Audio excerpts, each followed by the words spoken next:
سڵاو بینەرانی خۆشەویستی تەلەڤیزیۆنی کۆمەڵە، خۆشحاڵم لەوەی کە جارێکی تر لەگەڵ هاوکارم ئەمیر دەبینەوە میوانی ماڵەکانتان بۆ پێشکەشکردنی ئەڵلقەیەکی تر لە بەرنامەی ئێمە و بینەران. بەڵێ لەلا منیشەوە سڵاوتان لەبێت بینەرانی ئازیزی تەلەڤیزیۆنی کۆمەڵە. بۆ بەرنامەی هەفتەیە ئێمە و بینەران دوو بابەت سەبارەت بە ئێعدام و مناڵ هاوسەری پێشکەش بێوە خۆشەویست دەکرێت و دواتر دوو پرسیار کە بینەرانی ئازیز لیان پرسیون جواب دەدرێتەوە، یەکیان سەبارەت بە بێکاری و ئەوی دیکەشیان بە دیاردەی ئێعتیاد. هیوادارین کە لە هەر کوێیەکەن ساغ و سڵامەت بن و مەجالی وەشتان هەبێت تا کۆتایی بەرنامەی هەفتەیەش لەگەڵمان بن.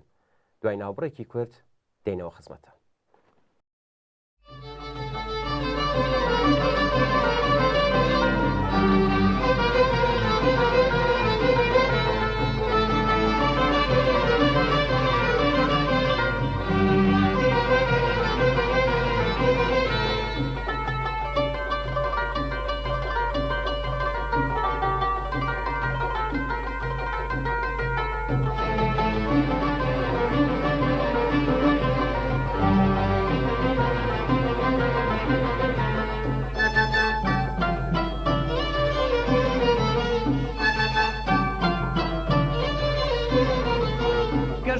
هەی قەزەدێ لەو خاڵێوانێ جێگای هەی شەودێ پێنازانێ کەژاڵ هەی قەزەدێ لەو خاڵێوانێ جێگای هەی شەودێ پێنازانێ جێگای هەی شەوێت پێنازانێ جێگای هەی شەوێت پێنازانێ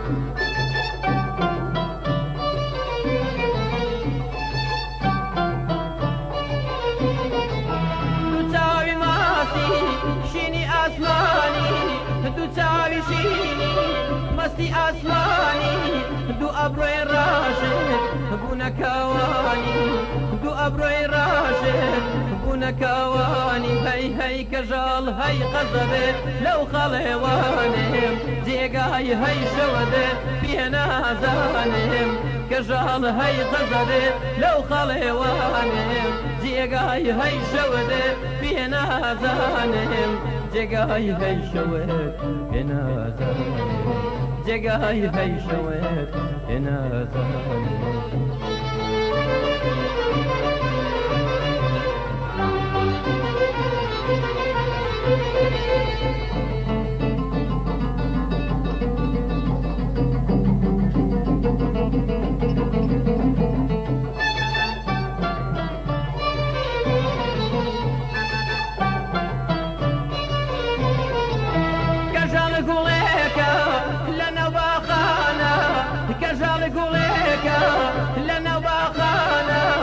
شەگوڵی داسی هەرزەکارانە شەگوڵی داسی هەرزەکارانە هەی هەی کەژاڵ هەی قەزەدێ لەو خەڵێوانێم جێگای هەی شەوەدێ پێنازانێم کەژاڵ هەی قەزەدێ لەو خەڵێوانێم جێگای هەی شەوەدێ پێنازانێم جێگای هەی شەوێت پێنازانێم جێگای هەی شەوێت پێنازانێم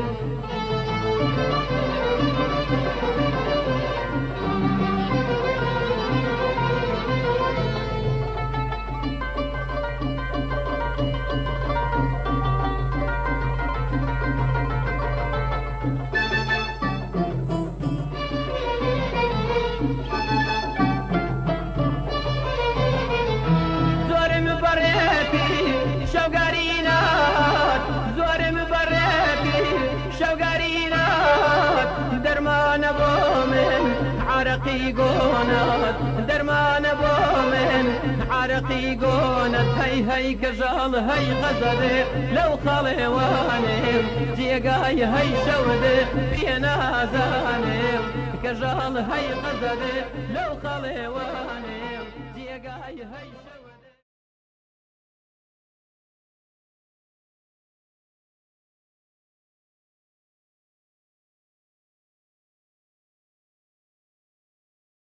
بینەرانی ئازیز لە ڕۆژانی ڕابردوودا راپۆرتی ساڵانەی ڕێکخراوی لێبوردنی نێونەتەوەیی بۆ ساڵی 2021 بڵاو بووەوە. بەپێی ئەو راپۆرتە نیوەی هەموو ئیعدامە تۆمارکراوەکانی سەراسەری دنیا لە ئێران بەڕێوە چوون. بەپێی ئەو راپۆرتە تەنیا لە ساڵی 2021دا 314 کەس لە ئێران ئیعدام کراون. بێگومان ژمارەی واقعی لەوە زیاترن. هەلو ماوەیەدا دەیان کەس لە زیندانیانی سیاسیش لە زیندانەکانی کۆماری ئیسلامیدا ئیعدام کراون. با جارێ لە بابەتی زیندانیانی سیاسی بگەڕین کە تاوانێکە هەرگیزا و هەرگیز و لە هیچ بارودۆخێکدا و لە هیچ شوێنێکی جیهان پاساوێکی بۆ نییە و کردەوەیەکی جنایەتکارانە و نفرەت لێکراوە. با باسی ئەوانە بکەین کە وەکو تاوانباری دادگاکانی عادی محکوم بە ئیعدام کراون. ئامانجی ئەو باسە ئەوەیە نیشانی بدەین کە تەنانەت لەسەر ئەو بابەتەش کە پەیوەندیان بە تاوانەوە هەیە، ئەم سیاسەتەی کۆماری ئیسلامی سیاسەتێک ناڕەوایە و بە هەر شێوەیەک چارەسەری کەمکردنەوەی تاوان نییە. تاوان و جنایەت دیاردەگەلێکی سروشتی نین. ئەوان ڕەگوڕیشەیان لە ئازار و خەسارە کۆمەڵایەتیەکاندایە. مرۆڤەکان تاوانبار لە دایک نابن، بەڵکو و بارودۆخی کۆمەڵایەتی و پەیوەندی گەلێک کە تێیدا دەژین و ئەو کاریگەریانەی لە کۆمەلگا وەری دەگرن، ئەوان بەرەو ئەنجامدانی تاوان و جنایەت پەلکێش دەکات. لەمڕۆوە گۆڕینی ئەم بارودۆخ و پەیوەندیانە دەتوانێت لەلایەکەوە بوار و بەستینی ئەنجامدانی تاوان لە نێو بەرێت و لەلایەکی دیکەشەوە زەمینە و ئیمکانی سەر لە نوێ پەروەردەبوونەوە بارهێنانەوە ئیسلاحی کەسی تاوانباریش خۆش بکات. هەژاری و بێبەشیە کۆمەڵایەتیەکان بەردەوام بەستێنێک بوون بۆ پەرەگرتنی تاوان و جنایەت لە کۆمەڵگادا. پەیڕەوکردنی سزای ئیعدام لەلایەن دەوڵەتەکانەوە کە خۆیان پارێزەری نظامی سەرمایەداری و سەبەبکار و هۆکاری مانەوەی ئەم بێبەشیانن، هەلومەرج و بوارێکی لەبار و گونجاوتر بۆ ڕەگاژۆکردن و پەرەگرتنی تونند و تێژی و ئەنجامدانی تاوان بەدی دێنێ. بەڵێ، کۆماری ئیسلامی وەک نیزامێک کە سەرمایە و مەسەبی ئاوێتە کردووە کارنامەیەکی تا بڵێ مەترسیدار لە پەیوەند لەگەڵ ئیعدامکردنی ئینسانەکانی بە کۆڵەوەیە. ئەم ڕژیمە لەباری ئاماری ئیعدام بە بەراورد بە ڕێژەی دانیشتوانی ئێران لە سەروی هەموو ڕژیمەکانی دنیادایە و ژمارەی ئیعدامەکان بە خێرایی بەرز دەبێتەوە. هەر هەنگاوێک لە پێناو سەقامگیری کۆماری ئیسلامیدا لە ڕێگای کۆمەڵکوژی و ئیعدامی بەرنامە بۆ داڕێژراوی دەوڵەتیەوە هەڵگیراوە. دامەزراندنی داری ئیعدامەکان لە کوردستان لە ساڵەکانی سەرەتای دوای هاتنە سەرکاری ئەم ڕژیمە، ئیعدامە بەرینەکانی ساڵەکانی سەرەتای دەی شەستی هەتاوی لەسەر تاسەری ئێران، ئیعدامی بە کۆمەڵی زیندانیانی سیاسی لە ساڵی 1367 نمونەگەلێکن لە لووتکەی وەحشیگەری و بەڕبەڕیەتی ئەم ڕژیمە. لە ئێران بە تایبەت سزای ئیعدام کارکردی پێکهێنانی کەش و هەوای ترس و وەحشەتی لە پێناو کپ و خامۆشکردنی دەنگی ناڕزایەتی دەربڕینی خەڵکیشی هەیە. لە خۆڕانیە کە حکمی ئیعدام لە ئێران بەبێ بەزەیانەترین شێوە بەڕێوە دەچێت. شلاق لێدانی کەسانی ئیعدام بەر لە ئیعدامکران، ئیعدامکردن لە شوێنە گشتیەکان و بەبەرچاوی خەڵک، دەستڕێژیکردنە سەر ژنان بەر لە ئیعدام، سەنگسار، ئیعدامی لاوانی کەمتر لە 18 ساڵ بەگشتی دەبێت توانای خۆڕاگری لە کۆمەلگا بستێنێت تا بتواندرێت نظامێکی ئاوژۆی کۆمەڵایەتی و نظامێکی سەرچاوەگرت و لە قوڵایی سەدە و سەردەمە تاریکەکانەوە بپارێزێت. ئەمە ئێمە نەتەنیا بەبێ هیچ شەرت و مەرجێک دژی سزای ئیعدامین بۆ لابردن و سڕینەوەی خەبات دەکەین، لەگەڵ ئەوەشدا لەسەر ئەو بڕواین کە دەربڕینی ئاشکرا و بێ پەردەی دژایەتی لەگەڵ سزای ئیعدام و ئەشکەنجە پێوانەیەکە بۆ لە مەحەکدانی ڕەوتە سیاسی و چینایەتە جۆراوجۆرەکان بۆ ئیدارەی کۆمەلگای داهاتوو بەدەستەوەدات. پێویستە بەڕاشکاوی ڕابگەندرێت کە کاتێک کرێکاران بەدەسەڵات گەیشتن لەگەڵ هیچ نەیارێک بەم شێوەیە هەڵسوکەوت ناکرێت و سزای ئیعدام و ئەشکەنجە بۆ هەتا لە کۆمەلگا ڕیشەکەش دەبێت.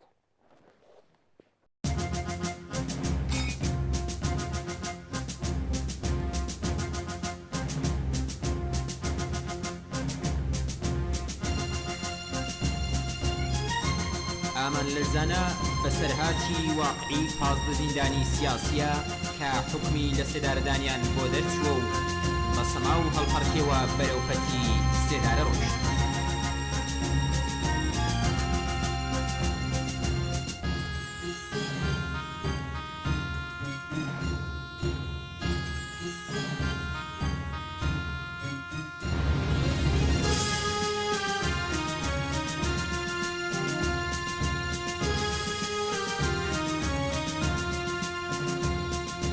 اما لرزانا سودی لرزانا آری زنجیرو الق لرزانا اما لرزانا سودی لرزانا آری زنجیرو الق لرزانا آری زنجیرو الق لرزانا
یەکێک لە دزێوترین دیاردەکانی ناو کۆمەڵگەی دواکەوت و مناڵ هاوسەریان بە شودانی مناڵانە. بە شودانی منداڵان تونند و تێژێکی ئاشکرا و جەنایەتێکی بە یاسایی کرا و شەرعی لە ژێر دەسەڵاتی ڕژیمی ئیسلامیدایە. تەمەنی یاسایی هاوسەرگیری لە ئێران 13 ساڵە، بەڵام بەو هۆیەوە شەرعی ئیسلام ڕێگەی بە شودانی منداڵی 9 ساڵ تەمەنیشی داوە. تەنانەت ئەم مادە یاساییە دژە ئینسانیەش زۆر جار پێشێل دەکرێت. لەگەڵ ئەوەشدا ڕێگای دەربازبوونی یاسایی بۆ مارەکردنی منداڵانیش لە بەرچاو گیراوە. دەفتەرەکانی سەبتی ئیزدواج و تەلاق لە ئێران دەتوانن منداڵ لە هەر تەمەنێکیشدا بێت لە ژێر ناوی سیغا لە پیاوی 99 ساڵ تەمەن مارە ببڕن. اینجا لەبەر ئەوەش کە سیغا شمولی یاسای ڕەچاوکراو لە هاوسەرگیری ناکات، بەم جۆرە لە ڕێگەی دوورینی کڵاوێکی شەرعی وەک گەلێ حاڵەتی دیکە مەسەلەکە کۆتایی پێبێنن. لە ڕاستیدا ئەو شتەیکە لەم پەیوەندەدا ڕوودەدات جۆرێکە لە کڕین و فرۆشتنی کچ کە ناوی هاوسەرگیریان لەسەرداناوە.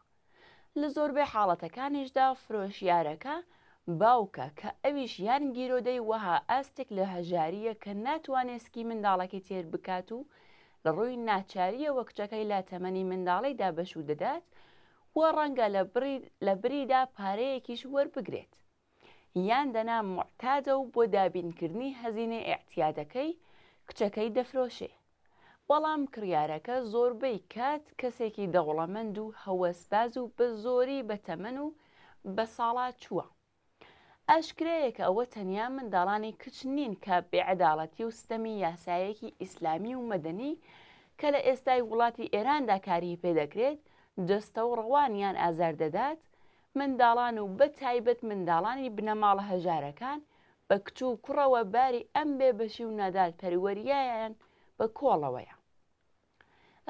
لە یاسای ڕژیمی ئیسلامیدا منداڵ ناتوانێت حسابی بانکی بکاتەوە و سربەخۆیی دارایی هەبێت، ناتوانێت لە هەڵبژاردندا بەشداری بکات، بەڵام جێ سەرسوورمانە کە دەتوانێت ئیزدواج بکات، دەتوانێت کار بکات و بچەوسێنرێتەوە، دەتوانێت ببێتە بەسیج و بۆ ڕژیم چەک هەڵبگرێت. بەڵێ، لە یاسای مەدەنی ئێراندا کچانی بانتر لە تەمەنی 9 ساڵی و کوڕانی سەروی 15 ساڵ تەمەن وەک باڵغ بەحساب دێن و مەحاکمی قەزاییش بۆیان هەیە کە وەک کەسانی گەورە حکمیان بۆ دەربکەن.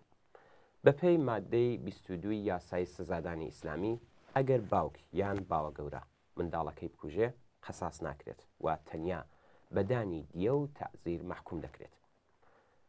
تابعیەتیش لە دایکەوە بۆ منداڵ بە میراث ناگات و ئەم یاسایە بۆتە هۆی بێناسنامە بوونی ئەو منداڵانەی کە باوکیان بیانیە و بۆ وێنە ئەفغان و دایکیشیان ئێرانیە. ئەوان ناتوانن لە هیچ مەدرسەیەکدا ناونووسی بکەن و بخوێنن. لەم نێوانەدا بە شودانی کچانی کەمتەمان یەکێکە لە زێوترین حاڵەتەکانی ئازاردانی منداڵ لە وڵاتێکی وەک ئێرانی ئێستادا. ئێستا بابزانین چارەنووسی ئەو منداڵانە لە دوای ئەم جۆرە ئیزدواجانە چیان لێبەسەر دێت.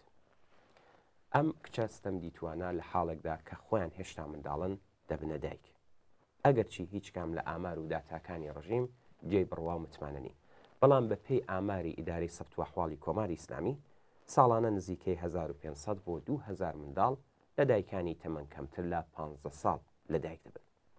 بەڵام چارەنووسی ئەو منداڵانەش کە لەو دایکانە لە دایک بوون خۆیان چیرۆکێکی بەژان و ئازارتری دیکەیە. بەهۆی دووگیانبوونی پێشوەختە و شارەزان نەبوون لە پەیوەندی جنسی، مەترسی مەرگ و میری پێشوەختیان لەسەرەوەیە.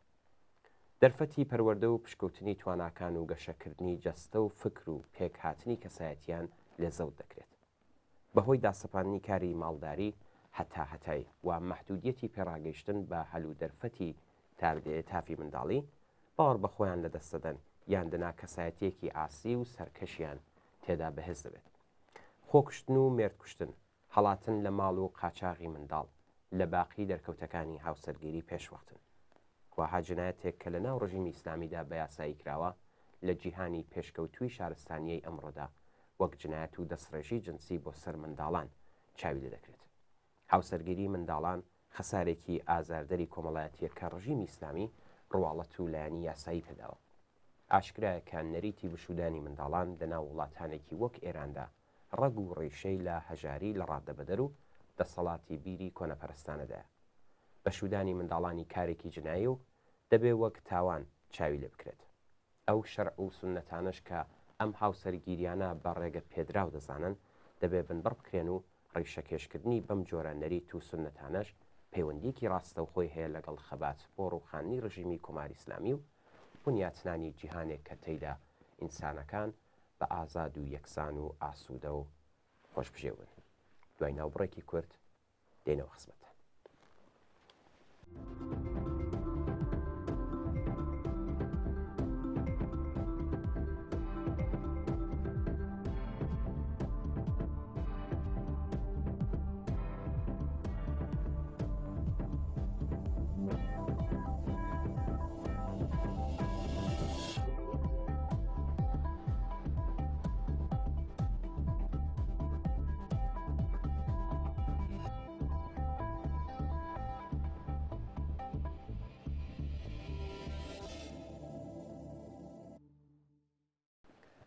هاوڕێ و بینەرێکی خۆشەویستمان بە نازناوی سۆران لە شاری سنەوە راپۆرتێکی سەبارەت بە بێکاری بۆ نردوین کە دەقی راپۆرتەکەی بڵاو دەکەینەوە.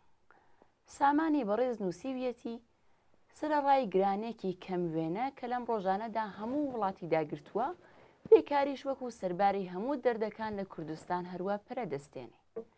شەپۆلێکی بەرین لە بێکاری کە زەحمەت کێش نشینەکان، بازاڕی دەستفرۆشەکان و مەیدانی شارەکانی کوردستانی داگرتووە. ئەم ساڵیش هەروەک ساڵانی ڕابردوو جەماوەرێکی بەرین لە کرێکارانی بێکار ڕەوانەی شارەکانی دیکەی ئێران بوون تا ئەگەر هات و شانس ڕووی تێکردن و کارێکیان پەیدا کرد لە کوورەخانەکانیان بیناسازیەکان دەست بەکار بکەن. بەڵام بەشێکی زۆر لەو کرێکارانە دوای چەندین ڕۆژ سەرگردانی بێ ئەوەی کە کارێک پەیدا بکەن گەڕاونەتەوە بۆ کوردستان. ئەوە وەزعیەتە لە هەلومەرجێکدا کە لە بیمەی بێکاری و خزمەت گوزاریە کۆمەڵایەتیەکانی دیکە خەبەرێک نییە، زیاتر لە هەمیشە ژیان و گوزەرانی کۆمەڵانی کرێکار و زەحمەتکێشی خستۆتە ژێر فشارەوە. لە کاتێکدا کە بێکاری بێداد دەکات، کرێکاری شاغڵیش هیچ ئەمنیەتێکی شوغڵی بۆ نامێنێتەوە و سێبەری ڕەشی بێکاری لەسەر سەریەوە دەسوڕێتەوە. چوونە سەری ڕۆژ لە ڕۆژ زیاتری نرخەکانیش بە جۆرێکە کە هەغدەستی کرێکاران بۆ دابینکردنی ژیانێکی سەرەتایی بە هیچ گوێڕا ناگا و ئەو بەشە لا کرێکارانیش دوای تەواوبوونی ڕۆژانەکاری دوور و درێژ و کاری تاقەت پڕووکێن بۆ دابینکردنی لانی کەمی ژیان دەبێت لە هەوڵی پەیداکردنی کاری دووهەمدا بن و ئەگەر هیچ نەبێ ڕووبکەنە دەستفرۆشی. ئەو وەزعیەتە تەنیا بکرێکاران مەحدود نابێتەوە. زۆر جار توێژەکانی دیکەی ناو کۆمەڵیش وەکو معەلیمان و کارمەندان دەگرێتە بەر. جگە لە گرانی پێداویستیەکانی ڕۆژانەی ژیان، هەزینەی مەسکەن، بەهداشت و دەرمان و ئاو بەرق و خوێندنی منداڵانیش لەسەری ئەوە خۆی یەکێک لە گیر و گرفتەکانی جددی خەڵک و بە تایبەت خانەوادە کرێکارەکانە. لە ئاوا هەلومەرجێکدایە کە ئێعتیاد، دزی و دەیان برینی کۆمەڵایەتی دیکە بە تایبەت لە گەڕەکە فەقیرنشینەکانی حاشیەی شارەکانی کوردستان پەرەی سەندووە.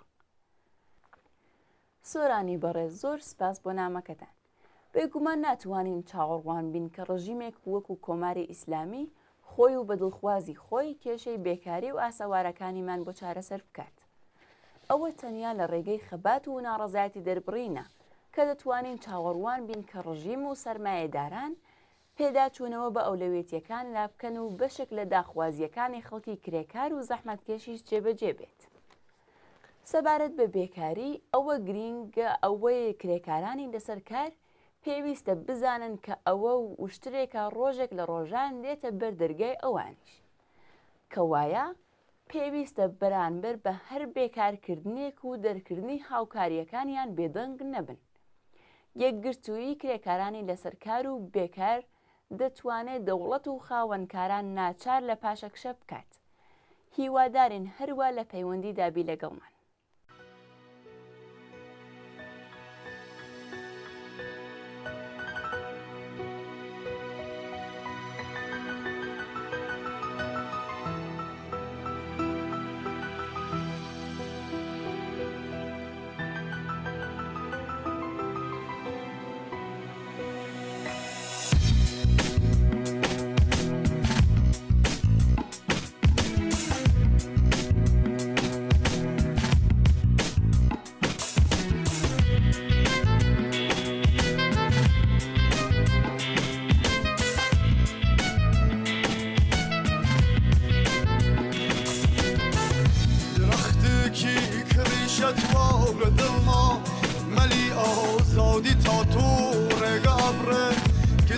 الثاني براوي نبيتو قفص أمري لصبرتا وملفري كدار الثاني براوي نبيتو قفص أمري لصبرتا وملفري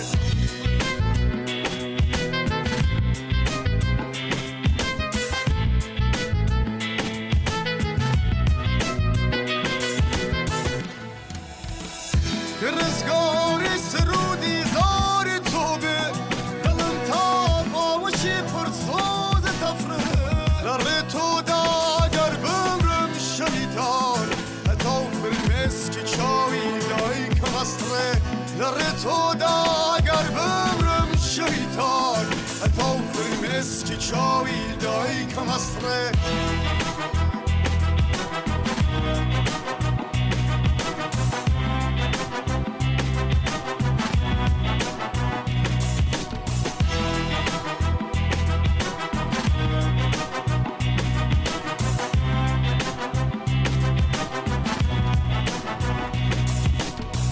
لسارای روحی من دور کچینی مکوبا رانی پاییز مهربانی لتاریکی شانی غربتم دا ولاتی من حتاوی بر بیانی لتاریکی شانی غربتم دا ولاتی من حتاوی بر بیانی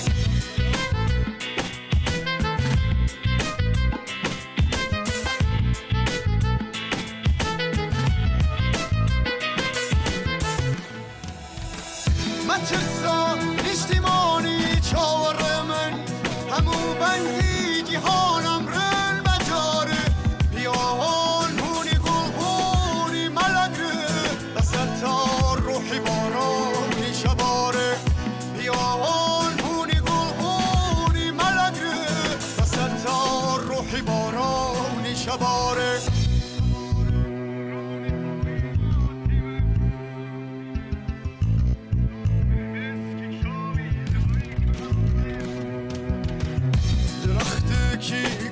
شتوا بدما ملي آزادی تا تو قبره که دار ثانی پراوی نبی تو قفص امری لسبرتا و ملفره که دار ثانی پراوی نبی تو قفص امری لسبرتا و ملفره قفص امری لسبرتا و ملفره قفص امری لسبرتا و ملفره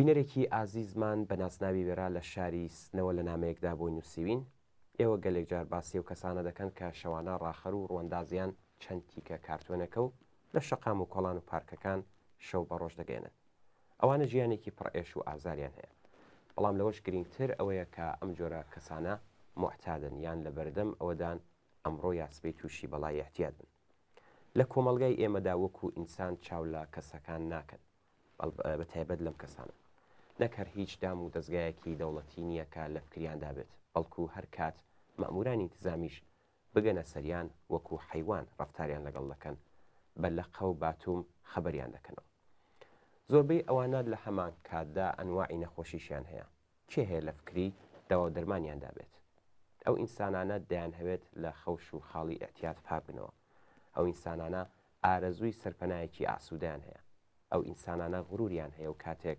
پاسەوانێک ئەهانەتیان پێدەکات دڵیان دەشکێت و لە تەنیایی خۆیاندا بە کوڵ دەگرین ئەوانە کە دەڵێم نەک هەر بە چاوی خۆم دیت و من بەڵکو بەداخەوە خۆشم بەسرم هاتووە ئەوە تەنیا گۆشەیەکی بچووک لە ژیانی خۆشمە هەر بۆیە لێرەدا ڕوم لەو ئینسانانی کە تووشی واهاچارە نووسێک هاتوون ئەوەیە کە پێش هەموو شتێک و پێش هەموو کەسێک پێویستە خۆیان لە فکری خۆیاندا بن دەزانم کارێکی ئاسان نییە بەڵام ئەرزشی ئەوەی هەیە کە خۆیانی پێوە ماندوو بکەن ژیانی معتادی و کارتۆنخەوی چارەنووسی چارە هەڵنەگر نییە ڕاستە کە دەبێت کۆمەلگا و دەوڵەت ئەرکی چارەسەرکردنی ئەو ئازارە واستۆ بگرن بەڵام ئەگەر ئەوە ئەو جۆرەی کە پێویستە جێبەجێ نەبوو پێویستە خۆمان قۆڵی همەتی لێ هەڵماڵین و چینە جەنگی ئەو بارودۆخەی کە تێیکەوتوین ژیان شیرین و ئەرزشمەندە دەبا بە ئیرادە و بە ئیرادە پتە و ڕێگا نەدەین کە ئەم شیرینیەمان لێتاڵ بێت زۆر سواس بۆ وێرای بەڕێز و نامە پڕناوەڕۆکەکەی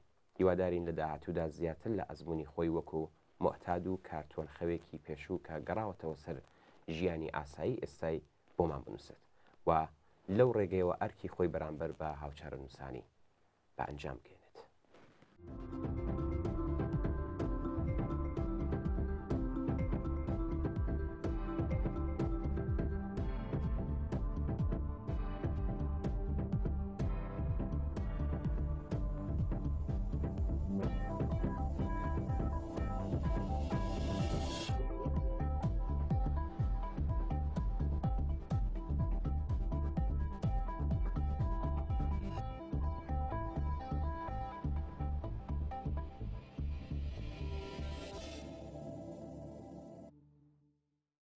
بینەرانی خۆشەویست من جۆرە گەیشتینە کۆتایی بەرنامەی ئەم هەفتەیە ئێمە و بینەران زۆر سپاس تاوەی کە ئێستا لەگەڵمان بوو.